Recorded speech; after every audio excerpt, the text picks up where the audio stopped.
come back with me to June 2012 for a second, my hometown of Duluth, Minnesota.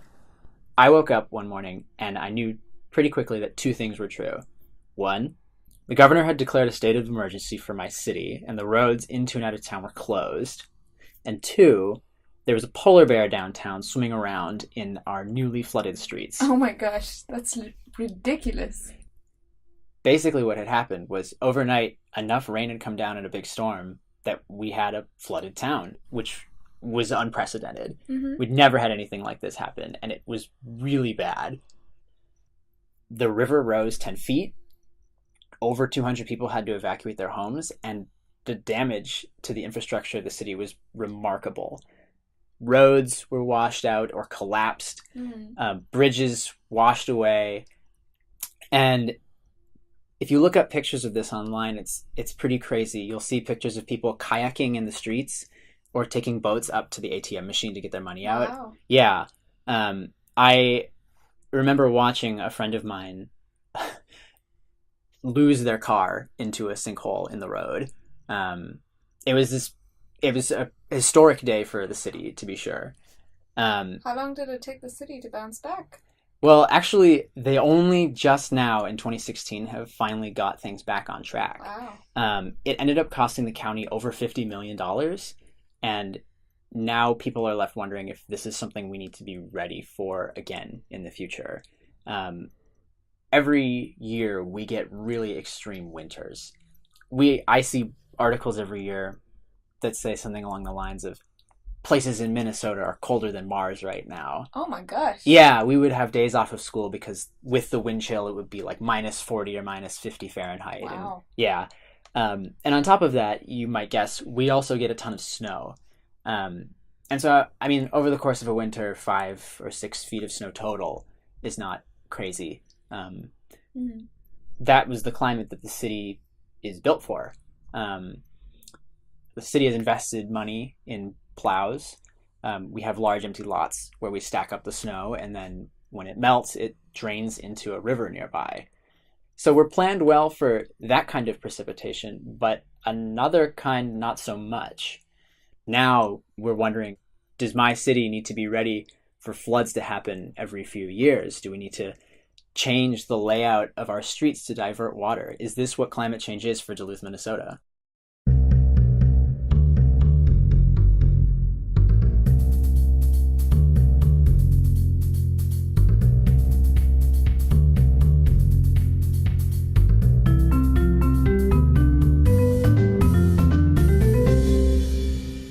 This is the Science in the News podcast. I'm Amy Gilson. And this is Yang Tian. And you just heard from Sam Wattrus and Illika Sahu. As you may have picked up, we made the recordings for this episode in 2016, late 2016. And we're just releasing it now because in the meanwhile, I got caught up with writing my dissertation, I defended my PhD, graduated, got a job, and so now I finally have some time to sit down and finish this thing up. I also have a bit of a cold, but hopefully I'll spare you from any sniffling or coughing. Now, for an episode on climate change, a good amount has happened since 2016, and the main thing is probably that the US pulled out of the Paris climate agreements. So, does that change any of the tape that we had already recorded? Well, not really, I think, and a lot of that is because cities are really important when it comes to both slowing climate change and protecting people from climate change. Over 70% of global emissions actually come from cities, and over half of the world's population lives in cities. So they're shouldering both responsibility for stopping climate change and for protecting the residents against its effects.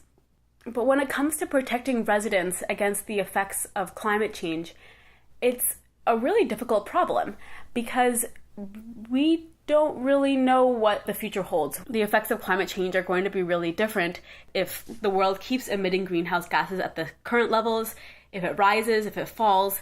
So how do cities prepare themselves for a challenge that they don't know exactly what the scope is? And meanwhile, cities have to do so many other things as well, like working within their existing infrastructure and balancing their budgets so that they can attend to the daily concerns of their residents. So to get started, let's turn to Cambridge, where we talked with John Bolduc, who manages Cambridge's Climate Vulnerability Assessment and Preparedness Plan. Tia Scarpelli went to talk to him and get a sense of what Cambridge might look like in the next few decades. Cambridge has been working in climate change since 1999, directly. And when we started out, we were only working on mitigating greenhouse gas emissions because in the beginning we all thought we could prevent climate change. So for flooding, which I think is what people worry the most about, there's some things we can do in terms of managing smaller, short duration storms, using green infrastructure to detain and store runoff. We can build some more storage to capture some of that runoff. But we don't think we can do that for the larger storms. And in those cases, there will be periodic flooding that occurs in certain parts of the city that is probably going to be unavoidable. And so in those cases, we'll see if there are things we can do to make the buildings and systems more resilient to that kind of flooding. That's going to be really a big challenge, especially for existing buildings and systems that we have to retrofit as opposed to new development where it's easy to say, well, you got to build up to a higher standard. So we're looking at 2030 and 2070 as our planning time frames right now. So for 2030, we're projecting that we could see a tripling of days over 90 degrees. And by 2070, there could be 4 to 6 times more days. Extreme heat kills more people than all of the other natural disasters combined. So we're very concerned about that and trying to get prepared. I think, but in that case, I think there are things we can do. We can reduce the urban heat island effect by reducing impervious surfaces that absorb heat more and replace them with vegetated surfaces and other kinds of materials that reflect sunlight. And so I think in the future you could see a city that's greener and better adapted to those conditions. Also a city that has more shading both from trees and vegetation as well as maybe physical structures to help keep people cooler. Can you maybe briefly explain just what the climate change vulnerability assessment is and kind of like what went into developing that? It's hard to know exactly what the future is going to bring, and we're trying not to say we're predicting exactly what the future is going to be. But on the other hand, I think we have already observed some changes, and we have a good sense of the direction the changes are going in. And how fast and how far those changes will go is what remains to be seen. Cambridge decided this was a very important issue, it was a priority, so it's actually made a major financial investment in this. So we hired a consultant team of scientists, engineers, and planners to help us figure out what to do. So we hired a climate scientist to do these projections, and then we have other consultants that then translate that into basically planning information. We did this very geospatially oriented vulnerability assessment where we mapped out which parts of the city are at risk of future flooding. So we looked at where flooding occurs today, and then we modeled, well, if it rains more, how much more flooding is going to occur. So we see the floodplains expanding and getting deeper. We also mapped our urban heat islands. So we mapped out where it's going to get hot, where it's hot today and where it's going to get hotter. And then we looked at buildings and infrastructure and neighborhoods and to see if they're in these areas, if they're exposed. And then we went through a process of identifying their vulnerabilities and then what the risks are involved. So it's kind of a very technical approach. there's some limitations on what that can tell you, but we think that's a good start. Is there a different way of determining which stakeholders get involved in developing these reports? Yeah. So, a premise of our vulnerability assessment and our preparedness plan is that it's going to require a citywide effort by stakeholders across the spectrum to be engaged and work on making Cambridge more prepared and resilient. So as we conducted our vulnerability assessment, we wanted to involve a broad range of stakeholders from across the city, so the institutions, businesses, and residents. So we had an advisory committee that we chose to be representative of that spectrum. It's hard to have a committee that represents everyone, but we wanted to get feedback from them, but we also wanted to engage them to get them to start thinking about doing things to prepare from the perspective of their own organizations or neighborhoods. So, for instance, MIT is doing their own vulnerability assessment now, and Harvard has done some work along these lines as well. And obviously those are two important institutions in Cambridge, account for a lot of land area. And so if we get them started, that's good progress in terms of helping prepare Cambridge. Whereas with businesses, I'm not sure they were thinking about it so much, but as we went through this, there are obvious implications for future development, and also the idea of doing business continuity planning with this kind of data in mind has started to emerge, and we're starting to have discussions about that. And we've been very open in our assessment, and we're sharing all of our data with everyone, whoever wants it. So I think doing the assessment the way we did it is it's helped raise awareness and also brought everyone along with us as we've thought about what the future might look like. And so we're not having arguments about what kind of risk we face. I think the bigger debate is going to be more about, well, what should we do about it? What would you say, like, if someone asked you, if a community member stood up and was like, what is the worst case scenario? What is the worst change that we expect to see from climate change that we should be the most concerned about? Yeah, well, that's hard because we're using projections that I don't think are actually the worst case. I think they're projections that are very plausible based on where the science is right now.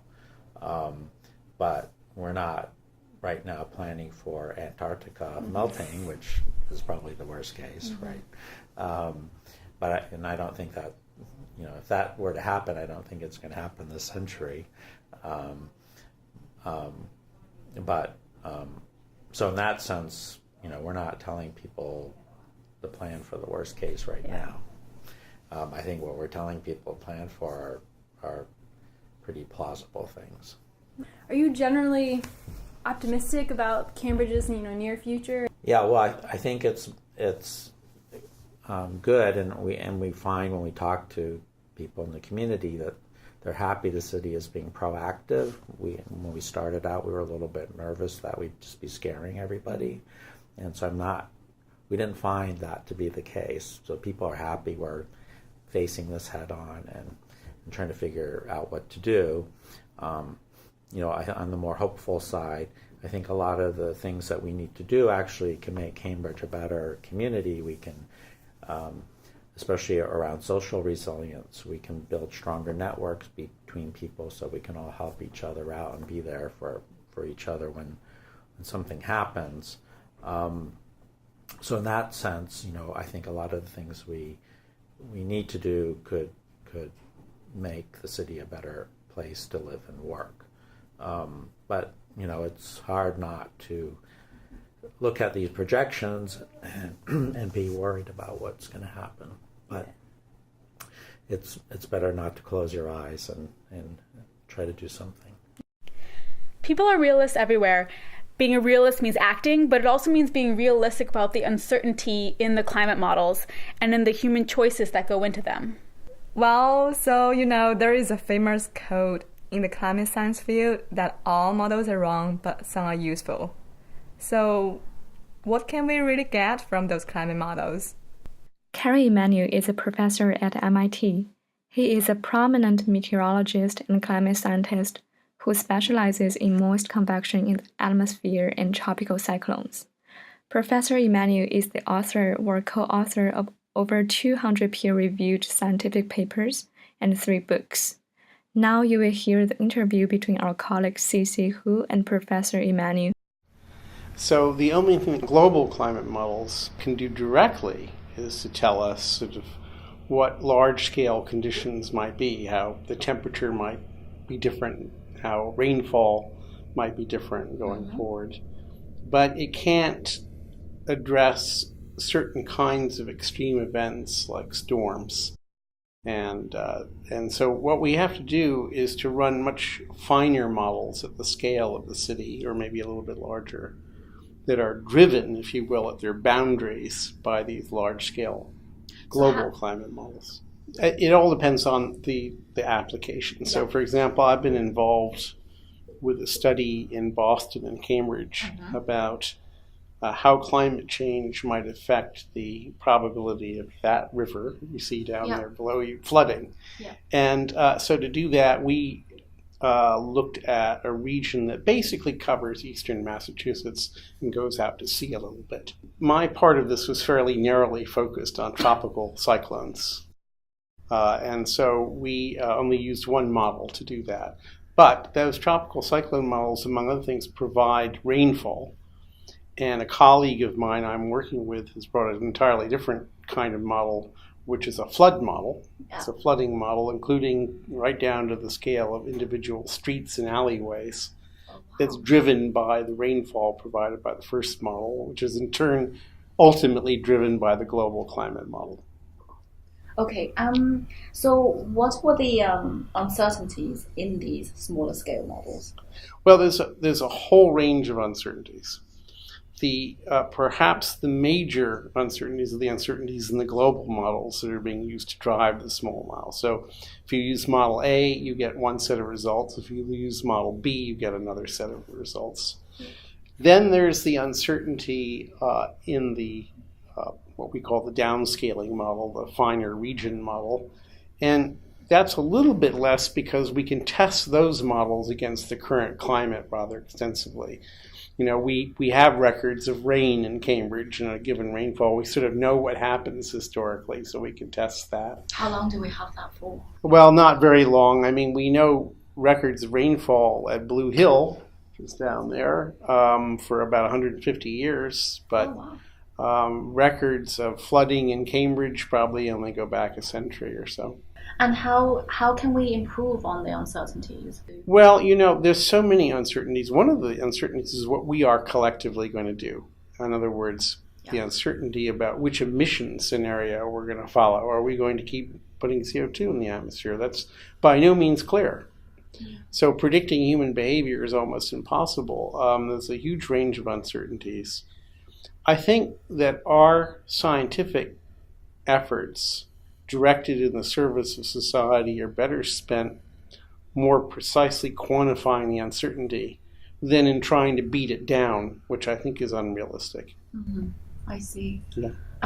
So jumping out of Cambridge or the Boston area for a bit, let's look at other cities in the world. How do other cities plan? Well, I think that one of the main differences among cities is the particular risks that are most important to those cities. So, for example, Singapore is a place where it's already kind of unbearably hot. And the risk of heat stroke in a place like that might be the major risk that they face. Singapore is too close to the equator to get a lot of tropical cyclones, for example, hurricanes. They don't form that close to the equator. Whereas, a city like Chicago is yet an entirely different matter. What are the risks there? Well, rising levels of the Great Lakes would be one thing. changing, because it indirectly affects the city, changing agriculture in that region. Yeah. So each city has its own particular set of risks to deal with. How do the scientists know which model to use? Oh, okay. Well, so typically when we do regional studies, we use many global models. We're not satisfied with one. And this is just one step in quantifying the uncertainty, is by looking at a range of different models. Yeah. Can we do better? Certainly. It might be nice to have more models for that purpose. Yeah. But then there are other ways to try to deal with the uncertainty. For example, the downscaling model, if it isn't well vetted against observations, then we would use more than one of those. I see. So, because I've always wondered if let's say I'm the city planner for Beijing, for example, and I'm given I don't know 100 climate models that I can choose from as a policymaker. Yeah. How I guess I would hire a scientist, and then the scientist would ideally use all of them. Well, so let me ask you a question. Ideally, if you were a city planner for Beijing, given the fact we're never going to give you a precise answer, what would you like to see from us? Would you like to see a probability distribution of, say, maximum temperatures in July? Yeah. So maybe it's easier to answer your question if we start from what the desired result is. Yes. So if we're talking about heat stress as a risk, let's just say, we know that if a certain quantity called the wet bulb temperature gets above a certain level, it becomes very risky. Yeah. So we want to see the probability of that. Now, how would the scientists construct that probability? They would do that by consulting different climate models and different emission scenarios. Yeah. And maybe different downscaling models, and come up with a probability distribution which they'd hand to you and say, this is our best shot at it right now. I think that's the best we can do. What is your understanding of the decision-making process for climate change, kind of policy making at the urban level, city level? Well, I think the answer to that question also varies a great deal from one city or one region to the next. What I do see happening, I think this is fairly obvious, is that most of the activities on climate policy are at the city and maybe the state level in the U.S. or the province level elsewhere, with relatively less activity at the national or international levels. And so the policy typically gets started out of a sense of concern that might have been highlighted by a recent flooding event or a recent heat wave, maybe nothing to do with climate change, but sort of as a reminder or a wake-up call. And city planners begin to think, well, what should we be doing? It also can be catalyzed by the ordinary need to maintain or replace a structure like a seawall. The seawall may be at the end of its lifetime. Now, should we build the same wall or should we build a taller wall? Interesting. It's a cooperation between government entities and people, and it all depends on the level of concern and how future-oriented the culture is. Yes, that's all right. kinds of things. Yes. In times of current political uncertainty, I think that we spoke about this earlier with new administration. How do you think climate science will affect urban planning, or does it affect at all? Here, I'm going to stick my neck out and make a prediction. Okay. And it's bound to be wrong. But when you add up the cost of all the regions and cities in the world that are trying to do something about this,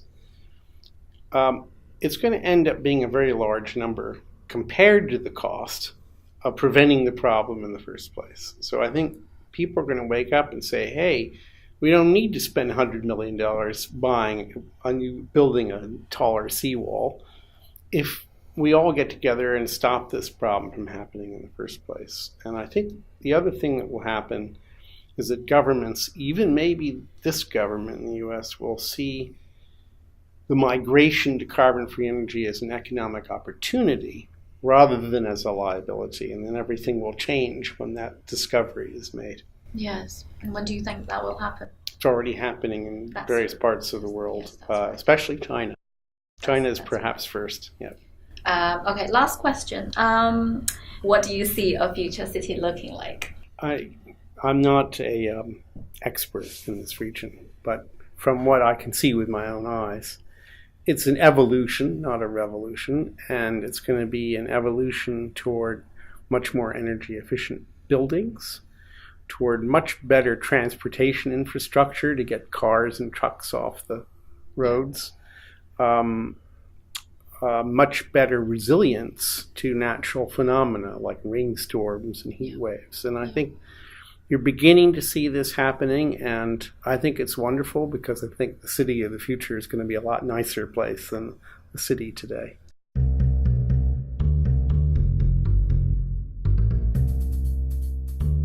All right, well, that is it for this episode of the Science in the News podcast.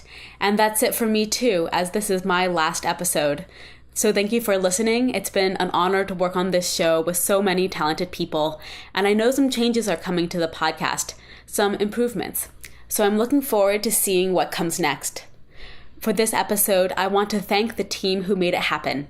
Sam Wattrus and Illika Sahu, who you heard from at the beginning, Tia Scarpelli, who interviewed Dan Bolduc, and Sisi who interviewed Kerry Emanuel, and of course my assistant producer on this episode, Yang Tian. I am a PhD student in the Department of Earth and Planetary Sciences at Harvard. I'd also like to introduce my colleagues Stanley, Gil, and Tash in helping editing and polishing the final cut of this episode. And that's a team that includes people from so many different backgrounds, including climate scientists, urban planners, biologists, and infrastructure engineers. So, how's your city planning for climate change? Let us know by sending us an email at sitnpodcast@gmail.com. And if you enjoyed today's show and want to help others find it, the best way is to rate us on iTunes. And if you like, leave a review. Until next time, bye.